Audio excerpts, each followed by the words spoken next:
न पानी पीने के लिए है न पानी सिंचाई के लिए। सर राजस्थान का पानी सिर्फ लोगों के आंखों में आ गया सर। हरियाणा में तो सर ट्रिपल इंजन की सरकार है, राजस्थान में बीजेपी की सरकार, हरियाणा में बीजेपी की सरकार और दिल्ली में भी बीजेपी की सरकार। ट्रिपल इंजन की सरकार सर फैसला नहीं कर पा रही कि किसानों को पानी कब मिलेगा। सर सबका विश्वास सबका साथ की बात की गई थी सर, आपका साथ 2 बार दिया गया है, एक बार आप हमारा भी साथ दीजिए और यमुना लिंक पानी का सच्चाई को धरती पर लाने का काम करिए। बहुत धन्यवाद माननीय अध्यक्ष महोदय, आपने मुझे जल शक्ति मंत्रालय से संबंधित अनुदान की मांगों पर चर्चा पे बोलने का मौका दिया है। मैं आपका आभार व्यक्त करता हूं। सरकार द्वारा पेयजल और सिंचाई के क्षेत्र में किए जा रहे प्रयासों पर हम सभी का ध्यान केंद्रित है। आगे हैं सर यहां पे अब सही जगह, लेकिन इन योजनाओं की जमीनी सच्चाई और प्रभावशीलता का सवाल उठाना भी आवश्यक है। पिछले वर्षों में सरकार ने कई बड़ी योजनाएं प्रारंभ की, जैसे जल जीवन मिशन, स्वच्छ भारत मिशन, लेकिन क्या इनका लाभ सही मायने में जनता तक पहुंच पाया? जल जीवन मिशन के अंतर्गत हर घर नल से पहुंचाने का लक्ष्य रखा गया। आंकड़े दर्शाते हैं कि लाखों गांव में नया नल से जल योजना लागू की गई है, लेकिन जमीनी स्तर पर कई स्थानों पर अभी भी पानी की किल्लतें भयंकर बनी हुई हैं। पानी की गुणवत्ता और उसकी नियमितता को भी लेकर शिकायतें सामने आती है।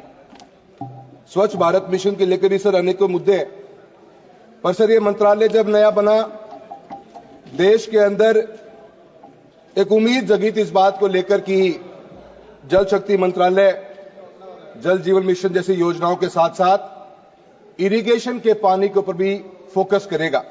इरिगेशन के ऊपर भी दिमाग अपने उस तरफ दिमाग जाएगा, नदियों को जोड़ने का उसका भी हिस्सा रहेगा। बहुत बड़ी उम्मीदें थी सर।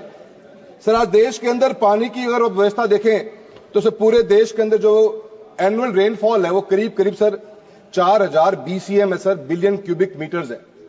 करीब करीब सर 1,30,000 क्यूसेक पानी बरसात के माध्यम से इस देश के अंदर आता है सर, और उसमें सर करीब करीब 1200 BCM ऐसा पानी जिसको हम यूटिलाइज ही नहीं कर पाते। वो पानी स्टोरेज की व्यवस्था न होने के कारण नदियों के मार्फत समुद्र में बह जाता है सर। हमारी कंट्री में स्टोरेज कैपेसिटी जो है सर आज की तारीख में 253 BCM की है, और सर इनएडिक्वेट स्टोरेज ना होने के कारण से ये 1200 जो BCM पानी है, जो सबसे बड़ी हमारा एक एसेट हो सकती है जिसको हम यूटिलाइज कर सकते हैं, इसके ऊपर से सरकार का कोई फोकस ही नहीं है सर। भारत में मानसून के समय भारी मात्रा में पानी तो व्यर्थ बहता ही है, लेकिन कई राज्यों में बाढ़ की स्थिति के कारण लाखों करोड़ रुपए का भी नुकसान होता है। ये सर हर साल की कहानी है। किसानों की खड़ी फसलें बर्बाद हो जाती हैं, साथ ही जान माल का भी भारी नुकसान होता है। 2023 में हिमाचल में बाढ़ में 500 से अधिक लोग मरे सर। 2022 की नॉर्थ ईस्ट के अंदर जो बाढ़ आई, 2000 से ऊपर व्यक्तियों ने अपनी जान दी, बांग्लादेश और नॉर्थ ईस्ट के लोगों में मिलाकर। सर 21 की बाढ़ में 20,000 करोड़ रुपए का नुकसान हुआ सर। 24 के अंदर हिमाचल प्रदेश अकेले में 10,000 करोड़ का नुकसान हुआ सर। इस विपदा से निपटने के लिए प्रत्येक वर्ष भारत सरकार और राज्य सरकारें SDRF NDRF फंड से लाखों रुपए का खर्चा करती हैं।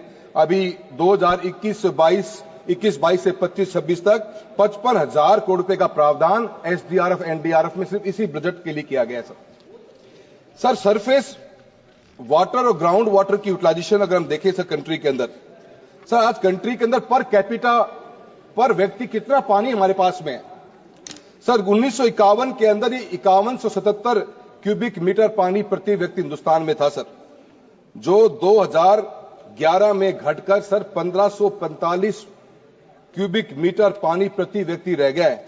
अगर सर इसी हिसाब से चलते रहे तो सर अगर आज की तारीख में अगर 2025 का अगर हम आंकड़े की एवरेज निकाल लें, क्योंकि हमारे पास सेंसस 11 तक का ही है, तो सर ये घट के 1340 BCM पानी रह गया। सर राजस्थान जैसे प्रदेश के मैं आता हूं, पर कैपिटा पर व्यक्ति जो पानी बचा है वो 740 क्यूबिक मीटर से सबसे लोएस्ट है पूरी कंट्री में। हरियाणा में 1165 है सर, पंजाब में 1413 क्यूबिक मीटर पानी बचा है सर। ये हमारी पॉपुलेशन, सर मैं आपसे उम्मीद करूंगा ये पूरा 45 मिनट सर बोल चुके हैं, हमारे को मौका दिया जाए सर। उनको यूपी के अंदर सर 1970 बीसीएम सीएम पानी रह गया है सर। ये आज की पॉपुलेशन है सर, हम 2040 में चले जाए आगे तो सर ये घटता घटता 1140 की एवरेज कंट्री की रह जाएगी सर। ग्राउंड वाटर पे हमारी डिपेंडेंसी 60% आज की तारीख सिंचाई ग्राउंड वाटर से हो रही है सर। 85% ड्रिंकिंग वाटर इस कंट्री में ग्राउंड वाटर पे डिपेंडेंट है। पानी की सर हम ओवर एक्सप्लॉयटेशन करते जा रहे हैं और सर इसके ऊपर हमारे को फोकस करना पड़ेगा। सर मैं राजस्थान क्षेत्र से आता हूं सर, 3,43,000 स्क्वायर किलोमीटर का राजस्थान का क्षेत्र है सर। 10% की जमीन हिंदुस्तान के अंदर राजस्थान अकेले में है, पर पानी की बात करेंगे तो मात्र 1% पानी हमारे पास। 180 लाख हेक्टेयर जमीन कल्टीवेबल लैंड है सर, पर मात्र 50% लैंड के ऊपर भी इरिगेशन की वाटर की अवेलेबिलिटी नहीं है सर। हमारे पास में सर पूरा क्षेत्र मरुस्थलीय हमारा है, हमेशा पानी की कमी रही। राजस्थान ने पुराने समय में ही वर्षा जल संचयन के ऊपर वाटर स्टोरेज पर निर्भरता रही है और पुराने समय से कुंड जौड़ बावड़ियों के माध्यम से हम पीने की पानी की व्यवस्था करते आए सर। चूरू हमारे राजस्थान के नॉर्थ वेस्ट पार्ट का से आते हैं सर। पूरे चूरू में सर 80% वाटर नीचे सलाइन है, खारा पानी है सर। बीकानेर की हालत यह है कि टीडीएस लेवल बड़ा हाई है। नागौर के अंदर सर हमेशा अकाल की परिस्थिति बनी रहती है। सीकर झुंझुनू सर हमारा शेखावटी बेल्ट का हिस्सा, जहां पे पूरा का पूरा हमने ओवर एक्सट्रैक्शन कर दिया है ग्राउंड वाटर को। गंगानगर में सर वाटर लॉगिंग की प्रॉब्लम बहुत बड़ी है, वाटर सीपेज की बहुत बड़ी प्रॉब्लम है सर। एक और डिस्ट्रिक्टों की अलग अलग प्रॉब्लम्स है, पर फोकस नहीं है सर। योजनाएं बनी जरूर, पर योजनाओं का जमीन पर कभी देखने को नजर नहीं आता सर। सर आज मैं इस 1200 बीसीएम पानी की बात कर रहा हूं सर, जो पानी नदियों के मार्फत बरसात का समुद्र में चला जाता है सर। इसका अगर हम 5% भी हिस्सा, अगर इसका हम 3 to 5% भी हिस्सा, अगर 5 बीसीएम पानी भी सर अगर हम इसका इस्तेमाल करने को टैप करने की क्षमता रखें, अगर गवर्नमेंट का फोकस इसके ऊपर जाए तो सर ये अकेला 5 बीसीएम पानी इस राजस्थान के अंदर 1 करोड़ हेक्टेयर लैंड के अंदर सिंचाई का काम कर सकता है। इतनी ताकत इस पानी के अंदर है सर। मैंने राजस्थान के चूरू से आता हूं, मैं चूरू की बात इसलिए करना चाहूंगा सर। जब ग्रीन रिवॉल्यूशन आया, नहरों का जाल बिछा, हरियाणा और पंजाब के बाद में राजस्थान के अंदर गंगानगर हनुमानगढ़ बेस की एंट्री हुई। उसके बाद में सर एडजॉइनिंग प्लेस चूरू है सर। इंदिरा गांधी कनाल का पानी हमारे भी कुछ क्षेत्र में लगता है, हमने आज तक उस पानी का इस्तेमाल नहीं कर पाए सर। मेरे क्षेत्र के अंदर 17 लाख हेक्टेयर लैंड है, 9 लाख हेक्टेयर लैंड के ऊपर हम कृषि का कार्य कर सकते हैं सर। मात्र 1.5 से 2 लाख हेक्टेयर पे सिंचाई का पानी या नहर या ट्यूबवेल के मार्फत से मिलता है हमको। अगर इस 5, 2 या 2.5-3 बीसीएम पानी को अगर हम इस्तेमाल कर लें तो सर अगर मस्टर्ड की पैदावार करनी हो, अगर मैं सरसों की पैदावार की बात करूं तो सर हमें 3000 क्यूबिक मीटर पानी चाहिए प्रति हेक्टेयर। अगर 5 बीसीएम पानी को स्टोर करके अगर हम यूज करना शुरू कर दें तो सर चूरू अकेले के अंदर 16 से 18 लाख, हमें 8 से 10 लाख हेक्टेयर टन को 8 से 10 लाख हेक्टेयर टन की जमीन की सिंचाई कर सकते हैं सर। इस 8 से 10 लाख हेक्टेयर टन की सिंचाई की बात करेंगे तो सर हम पैदावार 18 से 20 लाख टन सरसों अकेले की पैदा कर सकते हैं सर। और आपको विश्वास नहीं होगा, पिछले 3 साल के मैं आपको आंकड़े बताना चाहता हूं कि कितना एडिबल ऑयल इस कंट्री में इंपोर्ट हुआ है सर। 21-22 में 135 लाख टन, 22-23 में 142 लाख टन, 23-24 में 165 लाख टन। और सर हमने कितनी दालें इंपोर्ट करी हैं? 21-22 में 27 लाख टन, 22-23 में 25 लाख टन और सर 23-24 में 48 लाख टन दालें हमने इस कंट्री के अंदर इंपोर्ट करी हैं सर। चूरू अकेले में इतनी पावर है, अगर नागौर को, बाड़मेर को, बीकानेर को, झुंझुनू सीकर को अगर हम पानी की व्यवस्था कर दें तो सर हमें दालें इंपोर्ट नहीं, हमें एक्सपोर्ट करने की स्थिति में आ जाएंगे। इतनी ताकत है सर, हमें पर पानी का इस्तेमाल करना पड़ेगा सर। दुनिया आपने सर, हमारे स्पीकर महोदय जो पहले उन्होंने काफी बातें बताई सर कि कितना इन्वेस्टमेंट सर इस कंट्री के अंदर बड़े बड़े प्रोजेक्ट्स आए। दामोदर वैली कॉर्पोरेशन 1948 में बना sir. Narmada valley development project 1979 में शुरू हुआ। Krishna river valley project 1956, Godavari valley 1960, Mahanadi river valley 1957, Sutlej river valley project जो पूरे पंजाब, हरियाणा और राजस्थान की लाइफलाइन है सर।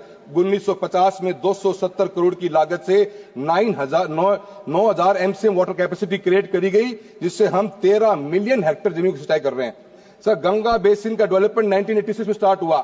चंबल वैली 1954 में सर। ये देश के 8 बड़े प्रोजेक्ट्स हैं जिनके अंदर करोड़ों रुपए की इन्वेस्टमेंट उस समय कर दी गई, क्योंकि विजनरी सोच थी, क्योंकि जब तक किसान और किसानी को मजबूत नहीं किया जाएगा, इस देश की 50% आबादी किसानी पर टिकी हुई है, जब तक देश आगे नहीं बढ़ सकता। सर 10 साल के अंदर एक भी बड़ा डेवलपमेंट प्रोजेक्ट कंट्री के अंदर इरिगेशन का आप बता दीजिए सर, हुआ हो तो हमने कोई स्टोरेज करे, ये कांग्रेस के टाइम की देन है, जिसके कारण आज देश के अंदर हम इरिगेशन कर पा रहे हैं। हम हरित क्रांति लेके आए और पीने का पानी करोड़ों का लोग पी रहे हैं राजस्थान, हरियाणा, पंजाब के अंदर। सर मैं आपके मार्फत से बताना चाहता हूं कि सर पानी के अंदर इरिगेशन की कैपेसिटी को इंक्रीज करना एक इशू नहीं सर, इसके अलावा टेक्नोलॉजी सर, क्या इनोवेशन किया सर हमने। सर आज भी फ्लड इरिगेशन रैंपेट है, सब फ्लड इरिगेशन के साथ हम काम करते हैं। स्प्रिंकलर्स, ड्रिप इरिगेशन सब बहुत थोड़ा सा पुराना हो गया है सर। दुनिया भर के अंदर आप देखोगे सर अलग अलग टेक्नोलॉजीज आई, पीवॉट बेस्ड इरिगेशन। सर हमारी एफिशिएंसी देखिए सर, फ्लड इरिगेशन में 30 to 40% ही एफिशिएंसी आती है सर पानी की, कैनाल इरिगेशन में 40 to 50%, ड्रिप स्प्रिंकलर्स यूज करो तो 90% की एफिशिएंसी आती है। सर अगर आज भी गवर्नमेंट पूरा पैसा अगर किसान के साथ में लग के करते, अगर हम जहां पे हमारी फ्लड इरिगेशन होती है तो हम double the hectare of land को इरिगेट करने की ताकत रखते, हम कर पाते सर उसको। सर पिवोट बेस्ड इरिगेशन, एक टाइम के ऊपर 400 फुट की खेती में आप पानी डाल सकते हो sir. Seed corporation of India का सूरतगढ़ में फॉरम है सर, भारत सरकार ने एक पिवोट मंगवाया सर, 2.5 से 3 करोड़ की लागत आती है इरिगेशन का बेहतरीन इस्तेमाल करने के लिए। सर सीड कॉर्पोरेशन के उस फॉरम से बाहर आज तक वो पिवोट निकल नहीं पाया, पब्लिक एट लार्ज में कभी इसकी देखने को नजर नहीं आया, कोई इनोवेशन नहीं है सर। मैं आपको बताना चाहता हूं सर, अलग अलग कंट्रीज की बात करते हैं सर। इजराइल ने ड्रिप इरिगेशन के अंदर 85% अपनी एग्रीकल्चर को कवर कर लिया। अभी एग्जाम्पल दिए थे हमारे साथी ने जिन्होंने बात करी वेस्ट वाटर रिसाइकलिंग का, 90% of waste water is recycle. Sir हमारा सिनेरियो क्या है सर, अमृत सिटीज बनाएगी, स्मार्ट सिटीज बनाएगी, उनके वेस्ट वाटर का कोई प्लान ही नहीं है सर। वो पानी सर हर आप किसी शहर में चले जाओ, वो वेस्ट वाटर खुले में पड़ा रहता है सर, बीमारियों का अड्डा बना हुआ है। कोई प्लान नहीं सर, सीवेज ट्रीटमेंट प्लांट बने नहीं आज तक, न हम कभी बाइफरकेट कर पाए हमारे सीवरेज के वाटर को, ड्रेनेज के वाटर को। दोनों पानी मिक्स होकर सर गांव के शहरों के अंदर पड़े रहते हैं सर, गंदगियां फैलाते हैं और बीमारियां लेके आते हैं। हमारे पास कोई प्लान नहीं, न कोई मिनिस्ट्री के पास प्लान, न अमृत की सिटी के पास प्लान, न स्मार्ट सिटीज के पास कोई प्लान कि उस वाटर को कैसे यूज किया जाएगा। सर मेरा आपसे निवेदन है कि अनेकों बातें चली सर, सेंट्रल स्पॉन्सर्ड स्कीम्स के बारे में बात करी थी सर, PMKSY, हर खेत को पानी देने का प्रावधान है सर। ये वर्ड सुनने में इतना अच्छा लगा जिस दिन लॉन्च हुआ था ये, कि अब हमारे भी राजस्थान के खेतों में पानी आ जाएगा। सर आएगा कैसे जब सोर्स ही क्रिएट नहीं किया जा रहा। सर CAD एक स्कीम थी, कमांड एरिया डेवलपमेंट स्कीम, जिसके तहत हम नहरों की लाइनिंग करते थे, अपलिफ्ट करते थे सर। 1400 करोड़ का बजट एस्टिमेट था 24-25 में। अचंभे की बात है सर कि रिवाइज एस्टिमेट मात्र 100 करोड़ पे छोड़ दिया गया। कनाल कैसे बढ़ेंगी सर, कैसे कनाल का एरिया, कमांड एरिया का कैसे बढ़ेगा आपका जब पैसा नहीं दे पा रहे हो। AIBP स्कीम है सर, 2500 करोड़ की स्कीम थी, एक्सीलरेटेड इंटीग्रेटेड आपका इरिगेशन बेनिफिट प्रोग्राम था। 24-25 के अंदर 2500 करोड़ पे खर्च नहीं कर पाए सर, 2000 करोड़ पे भी सर। टोटल PMKSY का बजट घटा दिया गया, जो बजट आवंटन था 8200 करोड़ पे, वो 6600 करोड़ पे भी रिवाइज एस्टिमेट में चला गया। सर आपकी सरकार कहती है कि हमने हर खेत की पानी योजना के तहत इस देश में 24 से 25 लाख हेक्टेयर की सिंचाई के पानी को उपलब्ध करवा दिया। सर ये आंकड़े न समझ में आते हैं, कौन से क्षेत्र में वे समझ में नहीं आते सर, कहां से ये आंकड़े आए हैं। सर हम इंटरलिंकिंग ऑफ रिवर्स की बात करते हो सर, हर चीज में बजट घटा, 4000 करोड़ का बजट था 24-25 में, रिवाइज एस्टिमेट 2000 करोड़ पे। मेजर इरिगेशन सिस्टम में 14,967 करोड़ रुपए का प्रावधान रखा गया, 10,000 करोड़ रुपए ही खर्च नहीं हो पाए सर। सर नमामि गंगे का बहुत अच्छा प्रोग्राम, 3300 करोड़ रुपए की सर सैंक्शनिंग थी, 3000 करोड़ रुपए रिवाइज एस्टिमेट में आ गए सर। 15-16 से 2021 के बीच में नमामि गंगे कार्यक्रम के तहत केवल 4016 करोड़ रुपए खर्च किए गए। जो बजट आपने आवंटित किया था उसका मात्र 20% हिस्सा है। सर बातें बड़ी हैं, दिखावा बहुत अच्छा है सर, पर एग्जीक्यूशन में बहुत बड़ी प्रॉब्लम है सर। कृपया समाप्त बोलने दीजिए सर बढ़िया बोल रहे हैं सर। पहले स्पीकर को सर टाइम है, 15 मिनट हो गया आपके सर। और 20 मिनट आपने सर भारत सरकार द्वारा एक योजना चलाई गई जिसका नाम रखा गया, राजस्थान की बात है, पानी की बात है। अच्छा लड़का है सर, आप अच्छे हैं, मैं अच्छा sir national water mission. Sir national water mission के अंदर जल शक्ति अभियान कैच द रेन का प्रोग्राम चला सर। इसके तहत सर जीएसए सीटीआर 2024 में कैंपेन लागू हुआ। 617 डिस्ट्रिक्ट में डिस्ट्रिक्ट वाटर कंजर्वेशन प्लान बनाया गया। सर हम सारे सांसद बैठे हुए हैं, देश के अलग अलग कोने से आते हैं। अगर यहां पे कोई सांसद खड़ा होकर बता दे कि उसने अपने डिस्ट्रिक्ट एक्शन प्लान के भी देखा है क्या सर? हमें तो जास्तिक से बताया सर। हम एक सांसद के रूप में पब्लिक डील करते हैं प्रतिदिन। अगर आज गांव में से एक फोन को उठाऊंगा, पहला फोन ये आता कि पानी नहीं मिलता सर पीने के लिए। सर डिस्ट्रिक्ट एक्शन प्लान बन गया, अभियान चलाया अपने 2024 के अंदर, और सांसदों को उसका पार्ट ही नहीं बनाया गया कि क्या पार्ट बनेगा। तो ये तो सर हालत है sir. Sir budget estimate, sir budget allocation आपने इस देश के अंदर बहुत अच्छे करे हैं सर। पीएम किसान सम्मान निधि सर 17 रुपए देते हैं प्रतिदिन आप लोग, अच्छा लगता है सर। 6,000 रुपए साल के मिलते हैं। 4,35,000 करोड़ रुपए खर्च हो गए सर। बुलेट ट्रेन 1,08,000 करोड़ रुपए खर्च हो गए। एनपीए लोन्स की वेविंग कर दी गई 11,35,000 करोड़ रुपए की सर। हाईवे बन रहे हैं सर, बहुत बड़े बड़े अच्छे बन रहे। 2,62,000 तो इस बार दिए हैं। रेलवे में भी 2,52,000 करोड़ रुपए दिए हैं, पिछले साल भी दिए थे सर। लाखों लाखों करोड़ रुपए खर्च हो रहे हैं डेवलपमेंट में, पर पता नहीं क्यों सर इरिगेशन के अंदर पैसा नजर नहीं आता सर। मोदी है तो मुमकिन है सर कोई 1 लाख 2 लाख करोड़ रुपए की योजना दिखे, जो 5 लाख करोड़ की योजना दिखे। हम सर दाल मंगा रहे हैं बाहर से, हम ऑयल एडिबल ऑयल बाहर से मंगा रहे हैं। हमारे बच्चों को प्रॉपर फूड नहीं मिल पा रहा। आज भी सर हम जो मिड डे मील के अंदर सिर्फ दाल चावल खिला रहे हैं बच्चों को सर। हमारे बच्चों को, हर बच्चे को आज भी हमें एडिशनल टैबलेट्स देनी पड़ती हैं हेल्थ एंड न्यूट्रिशन की। सर जल जीवन मिशन, सर 2 मिनट और लूंगा सर। सर आपका जब मुंह में तरफ हो जाएगा मुझे बोलने नहीं पाऊंगा सर। आप आगे देखो सर, मैं बात कर लूंगा जल्दी। जल जीवन मिशन, वित्त मंत्री जी ने एक सर जल जीवन मिशन की हालत देखिए सर। चूरू के अंदर 4,10,000 घरों को पीने का पानी देना था सर। ऑलरेडी 42,000 घरों को दिया जा चुका था। मैं सर एक चूरू का क्लासिक एग्जांपल दूंगा सर, क्या हालत है सिस्टम की देखिए सर आप। Tap connection given in JJM 2,25,000 sir. 70% dashboard के ऊपर एंट्री हो चुकी है कि टूंटी का पानी भाई घर तक पहुंचा दिया गया है। सर हालत यह है कि सर चूरू के एक राजगढ़ ब्लॉक में 19 SLRs second level reservoir OHR जिनको बोलते हैं बनानी थी सर। आज तक 2 कंप्लीट हुई है 5 साल के अंदर, और आपने 70% घरों में पानी दे दिया सर। सर आज ही की पेपर में रिपोर्ट है जहां जोधपुर के अंदर 239 घरों में और 118 घरों के अंदर पीने का पानी का शो पोर्टल पे डिपार्टमेंट ने कर दिया, और आज तक वहां पानी तक नहीं पहुंचा सर। सर पोर्टल की एंट्री को इतना मिसयूज किया गया है कि आपने पाइपलाइन कनेक्शन कर दिया और पोर्टल पे एंट्री कर दो। डिपार्टमेंट को लगता है कि काम पूरा हो गया, सरकार सोचती है कि स्टेट्स में अंदर गांव में काम हो रहा है। सर काम ही नहीं हो पा रहा। और sir quality of work, sir मेरी कॉन्स्टिट्यूएंसी में 1,200-1,300 करोड़ रुपए के जेजे में काम चल रहे हैं। बताते हुए दुख तो होता है इस बात का सर कि इस 1,200 करोड़ के काम के चक्कर में सर 400 करोड़ रुपए की रोड तोड़ दी सर। उसको रोड को ठीक करने वाला कोई व्यक्ति नहीं। क्या सभी सांसद बैठे मेरी बात से सहमत होंगे? क्वालिटी किस रूप में काम हुई सर? सर रोड तोड़ दी गई, इंफीरियर क्वालिटी है सर। और सर इसको आज के जमाने में सर हम SLR से पानी दे रहे हैं सर। राजस्थान के अंदर हमारा रेगिस्तानी इलाका है, हाइट रहती है सर, जो लास्ट एंड पे आदमी बैठा हुआ है उसको पानी नहीं पहुंच पाता। ये पंपिंग के थ्रू लोगों को पीने का पानी की व्यवस्था करनी चाहिए थी सर। मैं आपको सर 2 बातें सर, मेरी 2 बस महत्वपूर्ण बातें रहेगी sir. Sir Bhakra Beas management board है sir, highest water supply Rajasthan में होती है सर। 8.67 MAF पानी का एग्रीमेंट हुआ राजस्थान के लिए सर। 0.6 MAF पानी हमें आज तक नहीं मिला सर। ऐसे ही सिद्धमुख कनाल के लिए 0.47 MAF पानी था हमारा, 0.17 आज तक नहीं मिला सर। सिद्धमुख के नाम पे कनाल बनी, पानी आज तक नहीं आया। 33 साल से सर ये केस ट्रिब्यूनल में अटका हुआ है, हरियाणा पंजाब राजस्थान का। सर आपकी डबल इंजन की सरकार है सर। हरियाणा में तो सर ट्रिपल इंजन की सरकार है। राजस्थान में बीजेपी की सरकार, हरियाणा में बीजेपी की सरकार और दिल्ली में भी बीजेपी की सरकार। ट्रिपल इंजन की सरकार सर फैसला नहीं कर पा रही कि किसानों को पानी कब मिलेगा सर। धन्यवाद सर। यमुना लिंक की बात करूंगा सर। मेरे ही क्षेत्र में सर पहला सर प्लीज सर मेरी पार्टी का time am the first speaker, how can stop me sir? Gaurav Gogoi ji नहीं सर, 1 मिनट आप रुक जाए। 1 मिनट आप रुक जाए। 1 मिनट आप रुक जाए सर। मैं यमुना लिंक पानी की बात करूंगा सर। मैं व्यवस्था दे रहा हूं। 1 मिनट रुक जाए, फिर आप बोल लीजिएगा। 1 minute. Thank you so much sir. 2 minute में सर यमुना लिंक पानी हमारा भी प्रोजेक्ट था।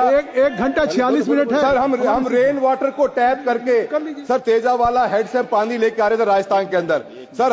राजस्थान के मुख्यमंत्री ने चुनाव के समय पे कहा कि हमने इस भागीरथ का काम करने का भागीरथ का नाम दिया गया और कहा कि यमुना लिंक के पानी का हम डीपीआर बनाएंगे सर। डीपीआर आप ही की सरकार के टाइम में 2018 में बनकर तैयार हुई 22,000 करोड़ की डीपीआर है, 220 किलोमीटर दूर पानी पाइपलाइन के मार्फत जमीन के नीचे से आएगा। एक नई टेक्नोलॉजी, नए युग की शुरुआत होती सर इरिगेशन की हिंदुस्तान के अंदर। वो पानी आज भी अटका पड़ा हुआ है, पता नहीं। मैं आपके मार्फत से जानना चाहता हूं, क्या हरियाणा की नई डीपीआर बनाने की बात कही गई है? धन्यवाद, समाप्त करें सर प्लीज सर, समाप्त कीजिए। कोई सर सर मेरा सर आपसे कहना है, ऐसे ही सर हालत ईआरसीपी की है। ईआरसीपी में सर बजट आवंटन कर दिया। मैं सरकार से पूछना चाहता हूं, क्या इसको नेशनल प्रोजेक्ट बनाने की बात करी जाएगी? मैं अंत में एक बात कहूंगा सर अंत में एक बात ही कहना चाहूंगा सर, लास्ट पॉइंट अंत में सर कंक्लूड कर रहा हूं सर, आप करने नहीं देते सर, मैं अंत पे आ गया हूं सर। मेरा सर आपसे इतना ही कहना है सर, न पानी पीने के लिए है, न पानी सिंचाई के लिए। सर राजस्थान का पानी सिर्फ लोगों के आंखों में आ गया सर। आपसे उम्मीद है सबका साथ की बात की गई थी सर, आपका साथ 2 बार दिया गया है, एक बार आप हमारा भी साथ दीजिए और यमुना लिंक पानी का सच्चाई को धरती में लाने का काम करिए। बहुत बहुत धन्यवाद।